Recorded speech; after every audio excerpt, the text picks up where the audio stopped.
Welcome to the Heal, Thrive, Dream podcast, where trauma survivors become healthy thrivers. Each month, we'll feature a theme in the trauma recovery and empowerment field. To promote your recovery, healing, and learning how to build dreams, here's your host, Karen Robinson, transformational coach and therapist. If you have suffered from emotional abuse of any kind, then your story is my story too. My name is Gina Coviello, and I know how it feels to be betrayed by people who are supposed to love you. I know the emotional pain of feeling utterly alone in the world, unable to feel safe with others. Embracing self-love changed my life and my relationship struggles. Self-love can do the same for you. Please join me on a path of healing through self-love. My story is your story too. Hello, welcome to the Heal, Thrive podcast. Today, my guest, I'm going to hurry up and say her name before I mess it up. Those of you who listen for a while know that I trip up on names. Stacia. Stacia Hood Langford is from Warrior's Heart. She's a licensed counselor, a licensed professional counselor, and a supervisor with 35 plus years experience in mental health and substance abuse. She is the definition of wound healer. And her greatest passion is facilitating the healing process for those struggling with PTSD, chronic grief, and other trauma, as well as also helping other clinicians be their absolute best with their clients. So, I love her already. Langford has a Master's of Science degree in counseling and therapy. Her first professional job was in a residential setting, those with alcohol and drug dependence. Stacia was raised by a Marine and an RN. So when she makes her bed, which by the way is rare, it will pass inspection with perfect hospital corners. That was such a cute little thing to add into your bio. I love that. That's creative. So welcome to the show. Thank you. I'm so glad to be here. I'm nervous. Yeah. Well, we're just going to have a nice chat, like two therapists chatting, also two healers chatting, and also two complex trauma survivors chatting. I think we're just so fortunate to be able to do this work, to take our healing power and pass it on to others. So tell us, maybe we can just start off by, is there anything in your bio that you want the audience to know straight away that I didn't say yet? As you mentioned, I am a complex trauma survivor. So we are kindred spirits. I think that there are a lot of kindred spirits out in the world, but often we don't talk enough about it. So I'm 56 years old. And when I was 5 years old, so 51 years ago, I was just living life, having a blast. I was 5 years old. I had literally the perfect life for a 5-year-old little girl, lived in the country, great parents, awesome family, this fantastic big brother, all things were good. And one night in early November, my family went out to our town was a little tiny town in East Texas. And we went out to a fall festival gathering in the town. And that night, my brother was run over by the tractor that was pulling the hayride in the street in town. And I was there, and my father was there, and my childhood changed instantly. And we were there with him in the street, and it was dark, and people were screaming, and it was absolutely horrifying. And my 5-year-old brain was trying to sort out what was happening. My mother was just down the street, and she got to us very quickly. We went to the hospital, and my brother absolutely was like the coolest kid in the whole world, and I adored him. And he did not live after that accident. And so our entire world just went dark. So I went from baby daughter, second born, to only child. And back then, this was in 1973, you either went to a state hospital or you figured out how to survive, but there was no in between. There were no support groups for little kids or families. I mean, maybe there were somewhere in big cities, but not where we were. So the three of us just clung to each other and figured it out. And we just like survived it. I was grown before a colleague who was a psychiatrist informed me that I had PTSD, but they thought I already knew. I'm already a therapist. And I said, why do you keep sending me all these complicated cases? And he said, because of your stuff. And I went, what stuff? And he goes, your PTSD. And I said, no, I don't think I have PTSD. The psychiatrist said, come with me, sat me down, showed me the criteria. And I just broke down. I said, this is what's been going on with me my whole life. There was an explanation for it. I was already a therapist, Karen. It does not surprise. But I almost identical experience happened to me. I wasn't a psychiatrist at work, but just one day I was writing up a case study and I was reviewing the symptoms and listening to them all, and it just went like, oh. Oh, and my child abuse class at college, I read a line that talked about how pornography is considered sex abuse if your parent is sharing it with you. And my father used to watch pornography and try to get me to watch. And I just thought he was disgusting, just a gross individual. I never knew that was considered sexual abuse. And it floored me. So I get that floored moment, like, oh my God, here's my life on paper. Because we're so used to thinking about it objectively through the lens of a client. It also presumed, and I was a very young clinician, okay, so give me some grace. I also presumed that somebody walking around with PTSD, it would be so glaring and so obvious. And I still, even in my world, still attribute it to other types of trauma. But when I looked back and I went, oh my gosh, all these things that I was doing, that is anxiety. That's what this is. That's what that is. And I just went, wow, okay.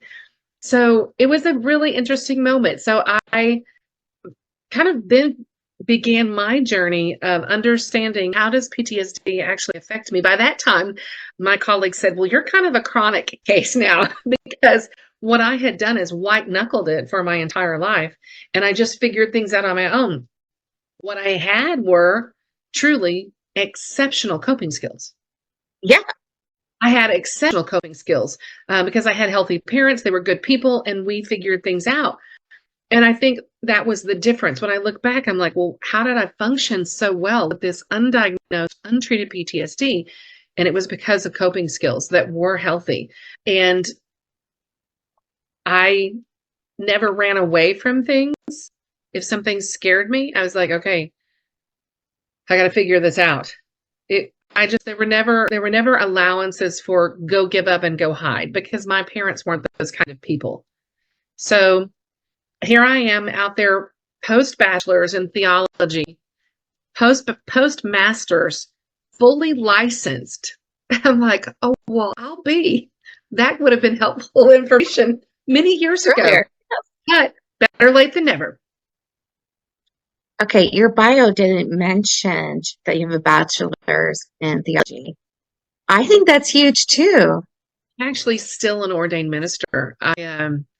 Because that's part of your healing journey. A massive part of my healing journey. I studied theology and my spirituality.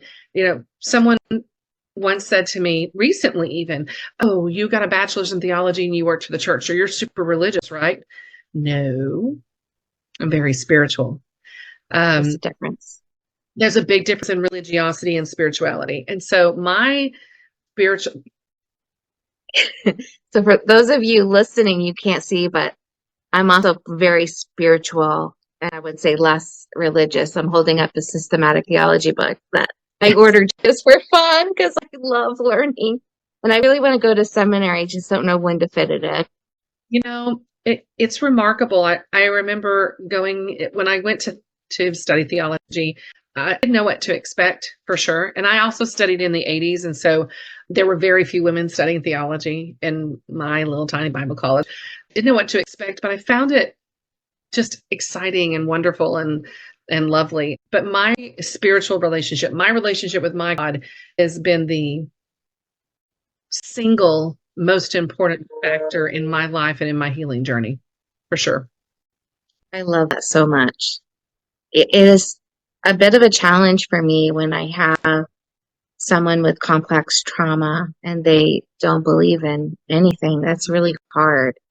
You know, it feels like, man, can't you just believe just to get some relief? You know? Definitely. It's I've hard. worked with warriors who have come in and said, and I'm very upfront with them. I tell them it's going to be a little harder, you know. I've I do definitely, too. I've definitely had clients that say, I believe there's something out there, but I don't know what That's it is. easier. Yeah. And so my guidance, which I will tell you has worked 100% of the time over the last 30 years. So I have a perfect winning streak on this. I can't wait to hear it. The guidance that gives somebody who says, I know there's something out there, something bigger than me, but I don't know what it is. We do have an innate need to define things, right? I mean, that just makes sense. And so one of the very first time I ever used this encouragement, this young man said, I finally believe there's a higher power, but I don't know what it is. Can you tell me what it is? And I said, absolutely not. And What? You're not all knowing? And he said, well, I do. And I said, simple.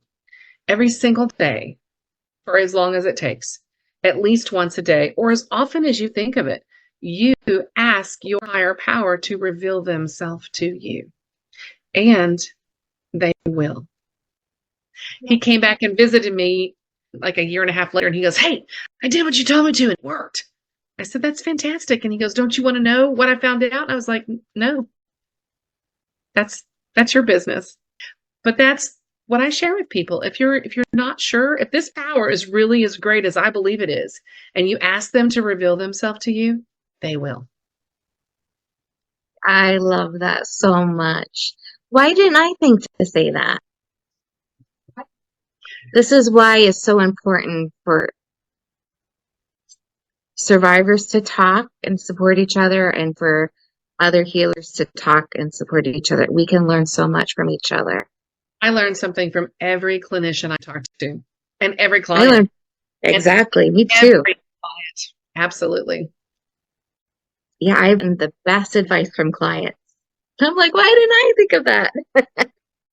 Oh, that's so cool. That's so cool. I love that tip. So if you're listening and you're not a believer, just what's the harm in trying Stacey's question?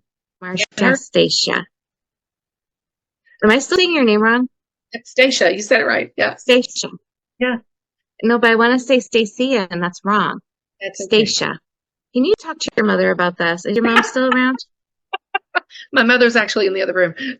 Okay, you gotta tell her that I'm having a hard time with this name. You're struggling. It's beautiful, though. Thank you. I would tell those folks who say, I don't even believe there's anything at all.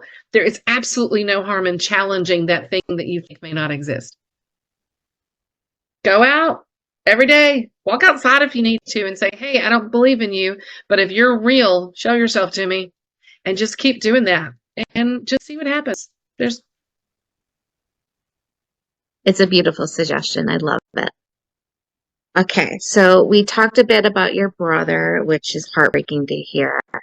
But you also had another loss. Do you want to maybe just take a second? Is it too fresh? No, Is it okay to talk about? I'm good. So everything that you see behind me here belonged to my dad. He was a Marine. He served 41 years in the United States Marine Corps. He was active reserve, so he wasn't traditional reserve. He was active reserve, and I don't even know if they use that term anymore, so I might be saying it wrong. But my dad was the Marine that went when they needed him, where they needed him for however long they needed him, and then he came back, and then he went back out again. And he lived and breathed the Corps. The Marine Corps, he said, was the only thing that he ever truly did with any success. He had a horrible, awful childhood, very abuse, neglectful childhood. And so he really joined the Marine Corps as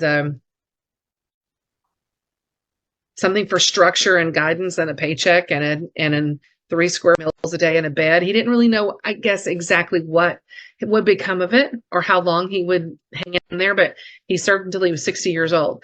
And 6 years ago, this past June, he was out on his tractor mowing. And in Texas, we have what we call bar ditches. And they're big, deep between the road and your fence. And so my dad was out mowing, and these kids on a county road on a Monday morning were speeding, listening to music way too loud, talking, not paying attention, and they hit his tractor head on. They floated all the way over across the county road in toward the ditch and hit him.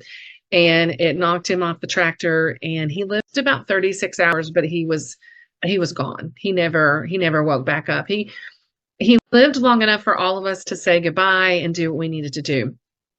It was devastating because, and everybody knows this, so this is not a big secret.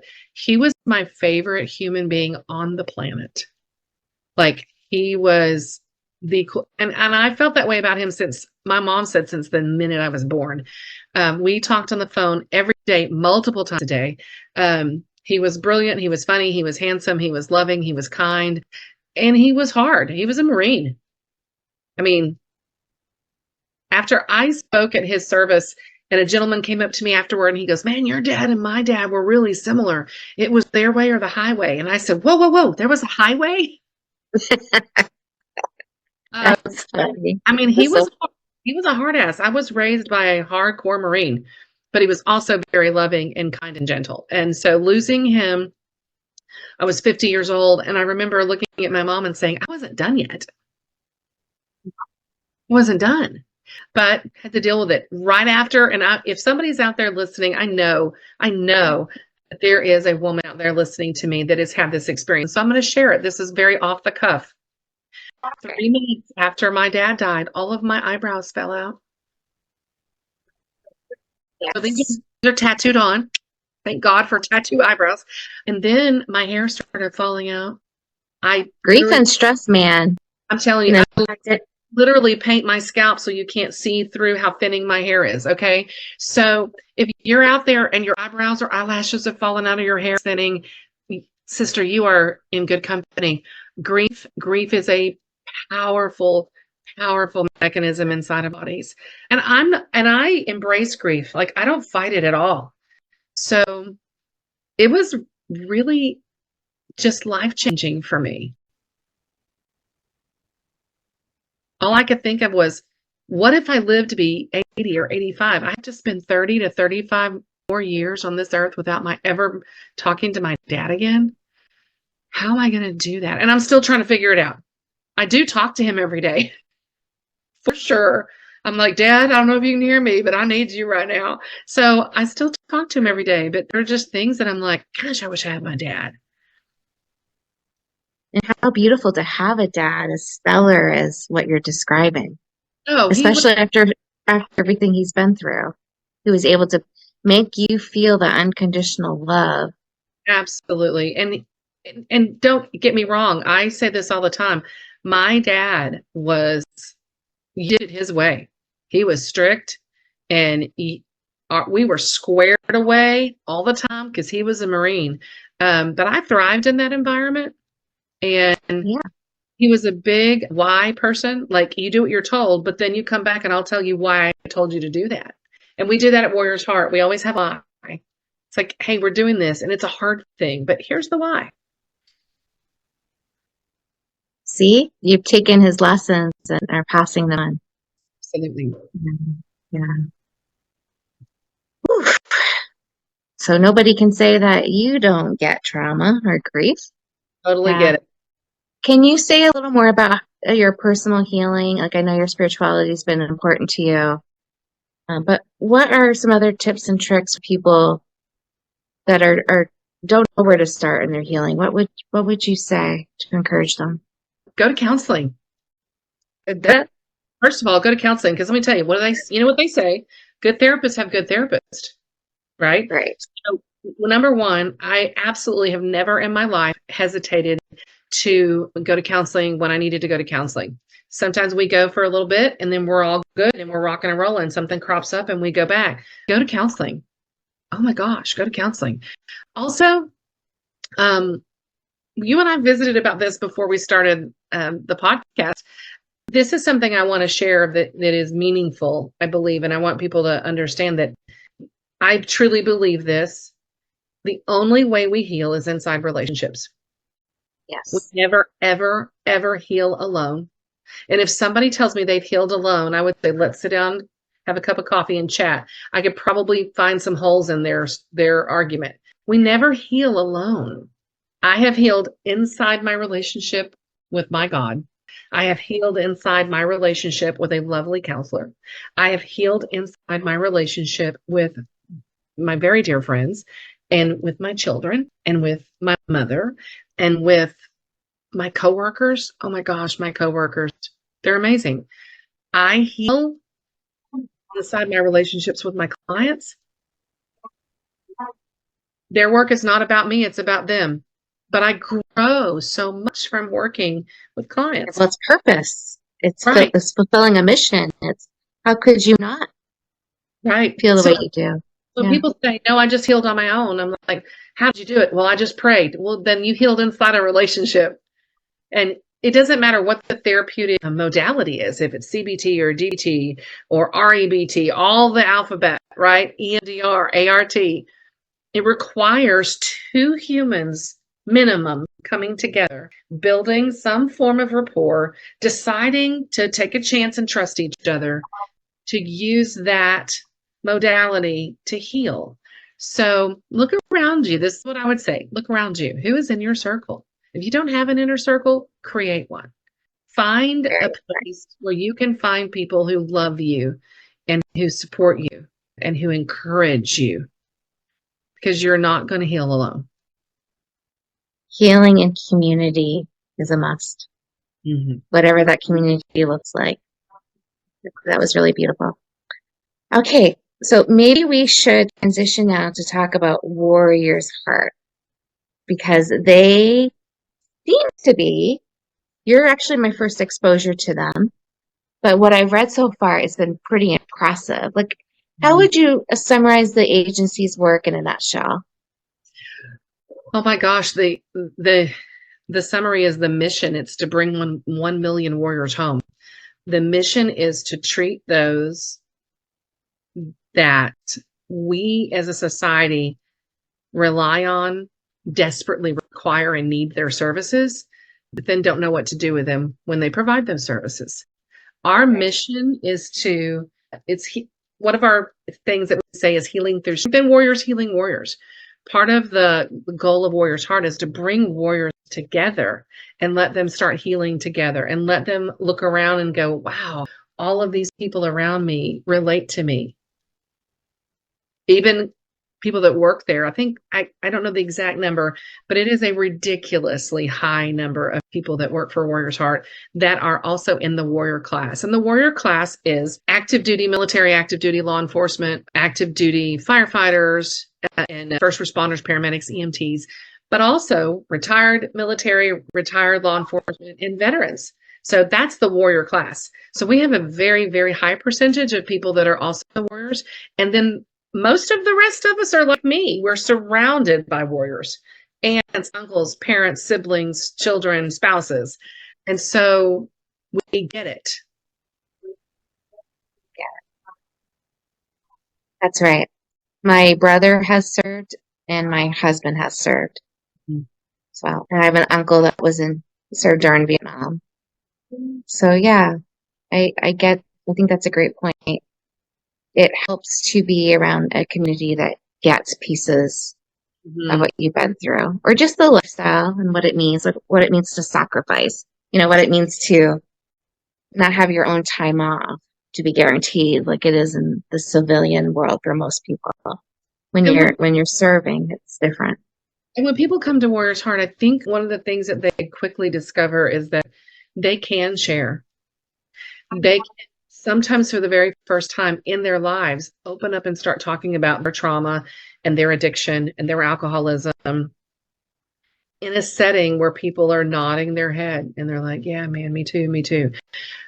I don't know the exact numbers, but the warrior class has a very, very, very high rate of dropout in residential treatment for drug and alcohol abuse because get in there and they don't relate to anybody and they really can't share their stories because they're surrounded by people who have no commonality.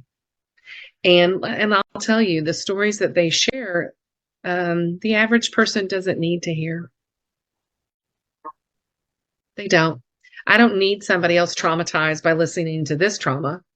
But when you share it in a room full of people who have had the same experiences, the trauma does two things in that moment. It's almost like it starts to lift away and melt, but it's validated.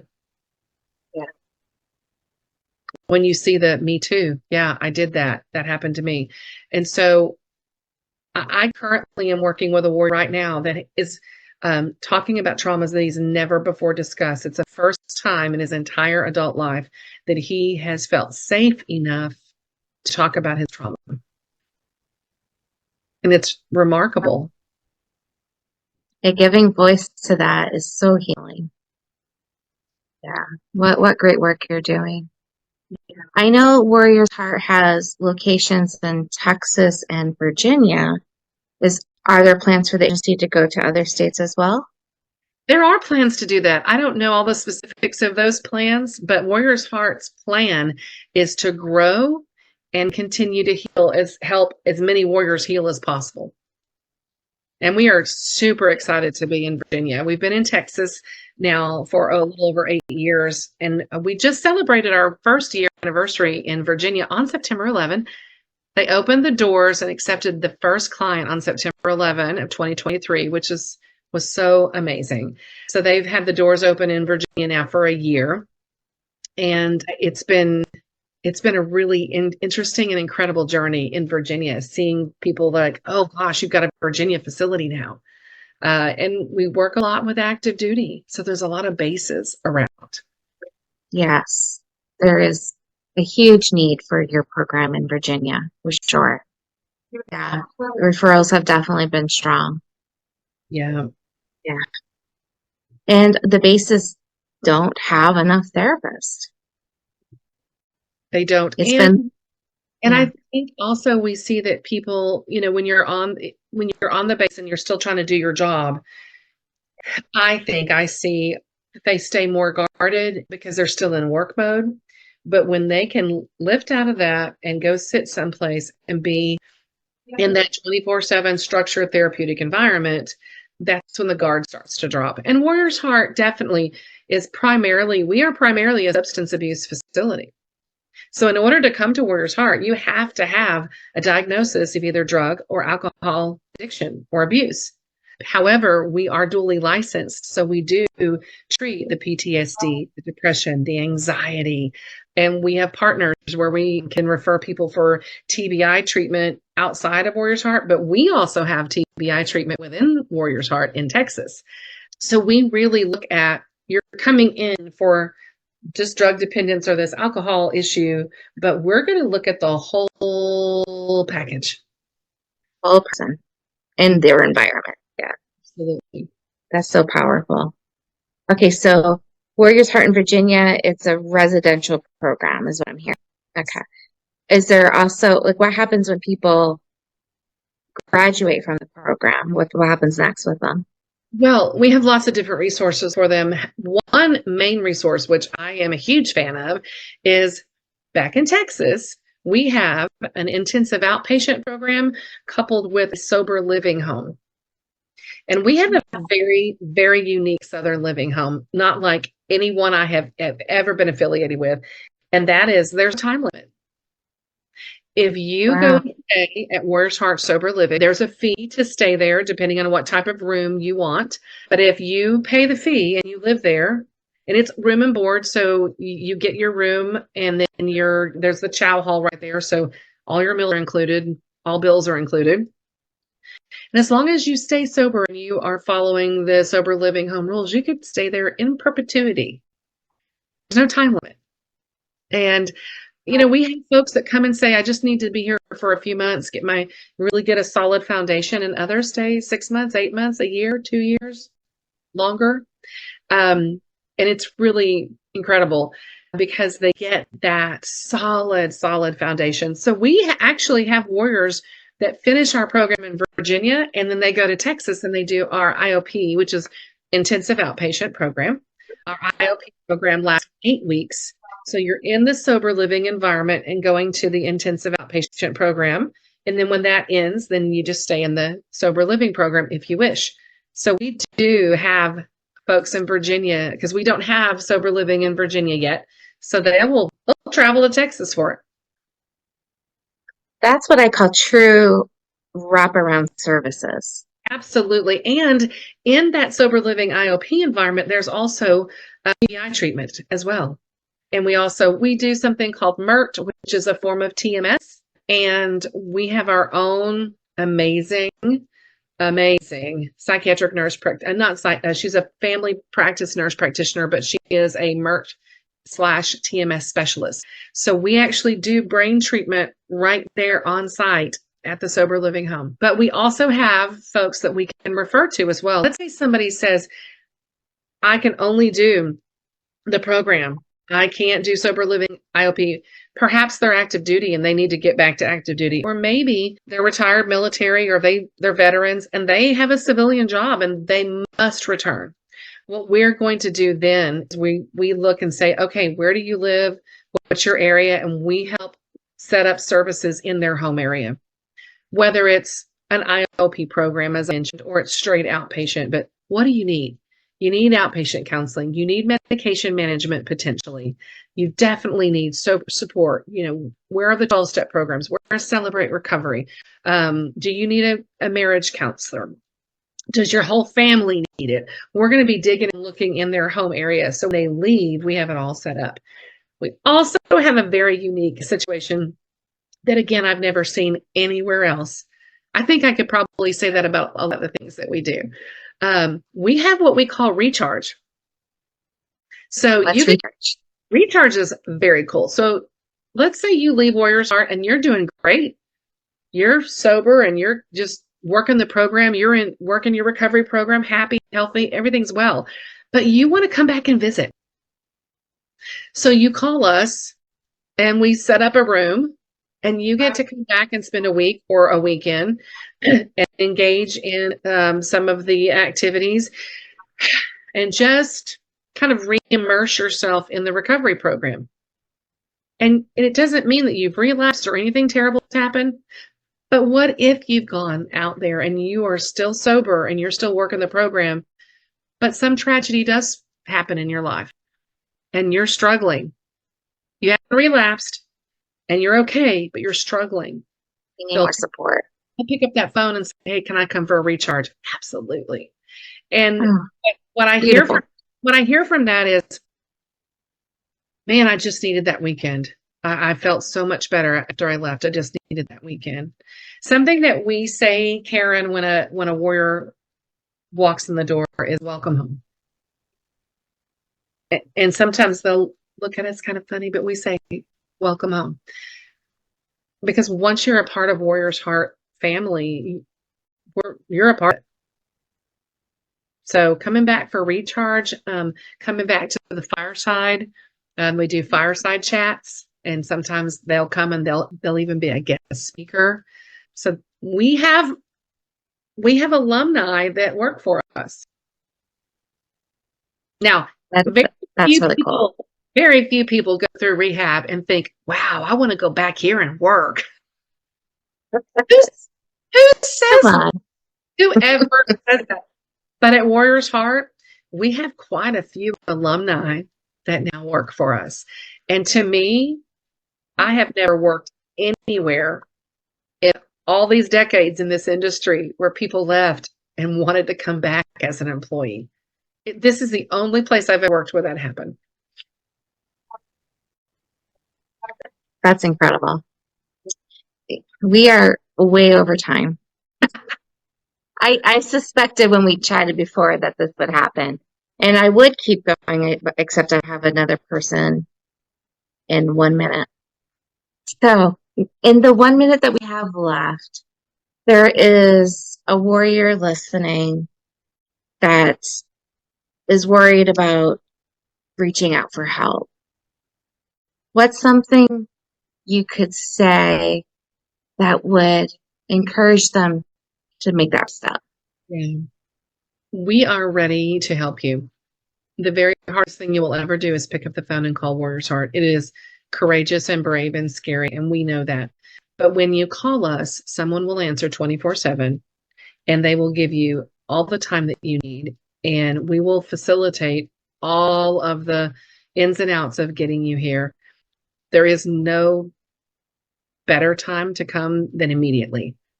There's just not ever going to be a better time. And it's the most rewarding thing that you will ever do. But we are ready and we're here to help you.